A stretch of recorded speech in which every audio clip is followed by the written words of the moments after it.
नमस्कार मित्रांनो, धन्यवाद न्यूजमध्ये आपल्या सर्वांचे स्वागत। मराठा योद्धा मनोज जरांगे पाटील यांनी मराठा समाजाला सरसकट कुणबी प्रमाणपत्र देऊन ओबीसीतून आरक्षण देण्याची मागणी लावून धरलेली आहे।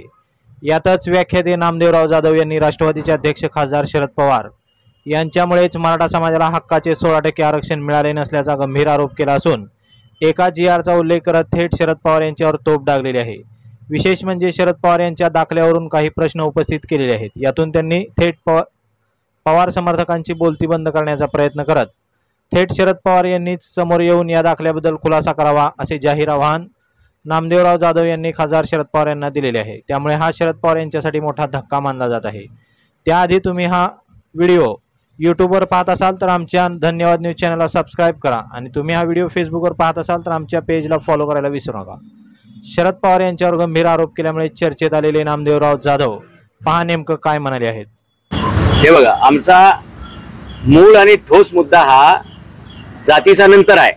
पहिला मुद्दा होता आमचा 23 मार्च 1994 चा जीआर आहे जो माझ्या हातात आहे की या जीआर मध्ये जे 16% आरक्षण मराठ्यांचं ओबीसींना दिलं गेलं त्याचा जाब आम्ही शरद पवारांना विचारतोय। कारण हा प्रश्न मराठ्यांच्या जवळपास 5 कोटी मुलांच्या भवितव्याशी निगडीत प्रश्न आहे। माझे शरद पवारांवरती आरोप जे आहेत ते खाजगी नाहीयेत, व्यक्तिगत नाहीयेत, ते सार्वजनिक हिताचे आणि समाजाच्या रोजगार, शिक्षण आणि एकंदरीत सामाजिक स्थितीला धक्का लावणाऱ्या अशा सार्वजनिक प्रश्नावरती आहेत। आणि त्यावेळी ते मुख्यमंत्री होते आणि आम्हाला असं का म्हणावं लागतंय, हे पुरा मी का बोलतोय, मी माझ्या पोस्टमध्ये पहिला हा जीआर टाकला होता आणि त्याच्यानंतर त्यांचं जे वन इंडियावरती जे आहे ओबीसी सर्टिफिकेट ते टाकलं होतं। लक्षात घ्या की प्रत्येक जातीच्या पुढाऱ्याला आपल्या जातीचा कळवळा असतो, हे स्वाभाविक आहे। छगन भुजबळ ओबीसींबद्दल ठामपणे बोलतात, इतर जातीचे नेते त्यांच्या जातीबद्दल ठाम बोलतात। मग शरद पवार हे एकमेव असे नेते आहेत की जे मराठ्यांबद्दल कधी ठाम भूमिका घेत नाहीत। ही आळीमिळी गुपचिडीची भूमिका नेहमी का असते? गेले 50-55 वर्ष आम्हाला असंच फसवलेले आणि तळ्यात आणि मळ्यातच बोलायचं, कधी सुद्धा स्पष्ट भूमिका मराठ्यांच्या बाजूने शरद पवार घेत नाहीत आणि त्यांच्यावर विश्वास ठेवून मराठा समाज आंधळेपणाने त्यांना नेता मानत राहिला आणि मराठा समाजाचं नुकसान होत गेलं। आणि आज आमचे करोडो पोरं, अगदी आपण जिथं या पत्रकार भवनापाशी उभे आहोत इथे सुद्धा आमची यूपीएससी एमपीएससी करणारी लाखो पोरं आहेत ज्यांच्या बापदाद्यांनी आपापल्या जमिनी विकल्या। मुलांच्या आईंनी सुद्धा दुसऱ्याच्या शेतामध्ये मोलमजुरी करून आपल्या मुलांना इथं यूपीएससी एमपीएससी करायला पाठवलं। 1-1, 2-2 मार्कांनी आमची पोरं हुकली आणि बऱ्याच लोकांच्या नोकऱ्या गेल्या। 2.5 ते 3 लाख पोरं आमची चांगली कॉम्पिटिटिव्ह असताना, चांगली गुणवत्ता असताना त्यांना नोकऱ्या मिळालेल्या नाहीत। त्यांच्यापेक्षा कमी मार्क असणारे लोक त्यांच्या समोर भरती होतात, त्यांच्यापेक्षा कमी मार्क असणारे लोक पाठीमागून येऊन वरच्या पदावरती जातात।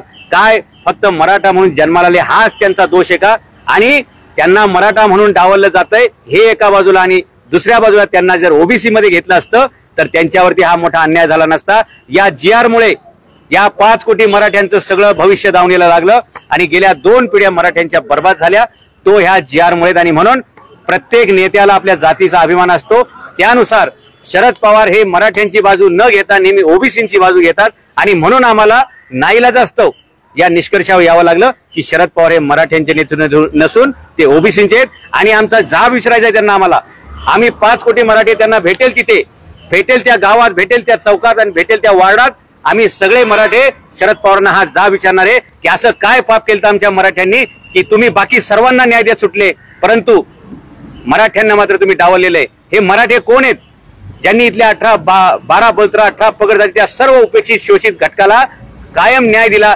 देशाच्या रक्षणासाठी ज्यांनी कायम बलिदान दिलं, त्याच समाजाला तुम्ही वंचित ठेवता, त्याच समाजाला तुम्ही गरीब करता, असा काय आकस आहे तुमचा मराठा समाजाबद्दल? हा जाब आम्ही सातत्याने त्यांना विचारत राहणार आहोत आणि याचा आम्हाला फिरवीचं उत्तर नकोय, तळ्यात मळ्यात आणि जर तर ही उत्तरं नकोय, आम्हाला स्पष्ट उत्तर पाहिजे। काय म्हणता तुम्ही की माझी जात सगळ्यांना माहिती आहे, मग सांगा ना तुमचा जन्मदाखला दाखवा, त्याच्यावर काय लिहिलेले? माणसाची जात त्याच्या जन्मदाखले असते। मला 5 कोटी मराठ्यांना आणि संपूर्ण भारतीय लोकांना बघायला आवडेल तुमच्या दाखल्यावर नक्की काय दिलेलं आहे। दाखला काढताना तरी कार्यकर्त्यांनी नीट काढला पाहिजे, उगाच आलतू फलतू बोगस कागदपत्र काढतात आणि परत साहेबांची बदनामी होईल असं काम करतात।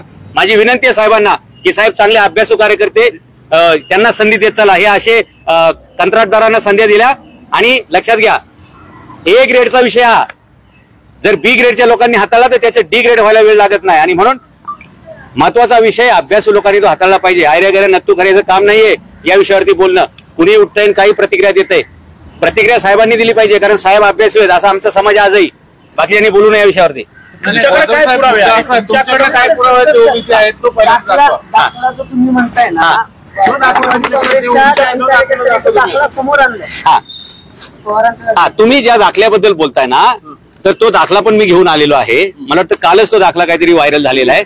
आणि त्या कार्यकर्त्यांनी स्वतःच्या हातामध्ये, म्हणजे बघा लांगून लचन किती असतं. अहो तुम्ही तुमच्याच नेत्याला गोत्यात आणणारे कागदपत्र काढता. तुम्ही जो दाखला काढलेला आहे, तुम्ही जे मला जो विचारलाय प्रश्न, खरं तर आज मला त्या दाखल्यावर बोलायचं नव्हतं. माझा आजचा विषय मॅक्झिमम हाच आहे की 23 मार्च 1994 GR बद्दल बोला. म्हणजे आपल्याकडे सामना आणि ते सिंहासन पिक्चर मध्ये एक डायलॉग होता ना, ते मारुती कांबळेचं काय झालं. आम्ही 5 कोटी मराठे जाईल तिथे पण एकच प्रश्न विचारणार आहे की आमच्या 23 मार्च 1994 त्या GRचं काय झालं. राहिला प्रश्न तुम्ही आता जो दाखल्याचा विचारलेला आहे, तो त्या कार्यकर्त्यांनी जो दाखला दाखवलाय तो हा दाखला आहे. या दाखल्यावरती लिहिलेलं आहे डुप्लिकेट. ओके, हा दाखला काढलेला आहे आता अलीकडे, बरोबर. आणि हा दाखला इंग्लिश मध्ये आहे. आणि विशेष म्हणजे त्याच्यावरती जे लिहिलेलं आहे ना SSC बोर्ड वगैरे, अहो SSC बोर्डाची स्थापना 1966 ची आहे आणि तुम्ही दाखल्यावर 1958 कसं काय आणू शकता. म्हणजे कागदपत्र काढताना तरी ओरिजिनल काढा ना, ती सुद्धा डुप्लिकेट काढता का, आणि ती सुद्धा चुकीची काढता का. ज्या कार्यकर्त्यांनी हा पराक्रम केलाय, साहेबांनी त्यांच्यावर कडक कारवाई करावी की घाईघाईमध्ये एखाद्याला उत्तर देण्यासाठी अशा प्रकारचे चुकीचे कागदपत्र पुढे आणू नये. त्याच्यामुळे आणखी विश्वसनीयता खराब होते. नामदेवराव जाधव यांनी थेट मंत्री छगन भुजबळ यांचा उल्लेख करत ते त्यांच्या जातीसाठी समोर येतात. मात्र शरद पवार हे मराठा समाजासाठी कधीही स्पष्ट भूमिका घेत नाहीत असा आरोप करत त्यांच्यावर सडकून टीका केलेली आहे. यापूर्वी नामदेवराव जाधव यांनी केलेल्या टीकेनंतर आमदार रोहित पवार यांनी जाधव यांच्यावर टीका केली आहे. तर काही पवार समर्थकांनी शरद पवार यांचा दाखला व्हायरल करत त्यांना उत्तर दिले होते. मात्र त्या कार्यकर्त्यांची बोलती बंद करण्याचा प्रयत्न करत आता नामदेवराव जाधव यांनी काही महत्त्वाचे प्रश्न उपस्थित केलेले आहेत. यामुळे शरद पवार हे नामदेवराव जाधव यांनी केलेल्या आरोपांवर उत्तर देणार की शांतच राहणे पसंत करणार हे पाहणे महत्त्वाचे ठरणार आहे. याबद्दल तुम्हाला काय वाटतं नक्की कमेंट करा. धन्यवाद. ताज्या बातम्या पाहण्यासाठी धन्यवाद न्यूज चॅनलला सबस्क्राईब करा आणि बेल आयकॉनवर प्रेस करा.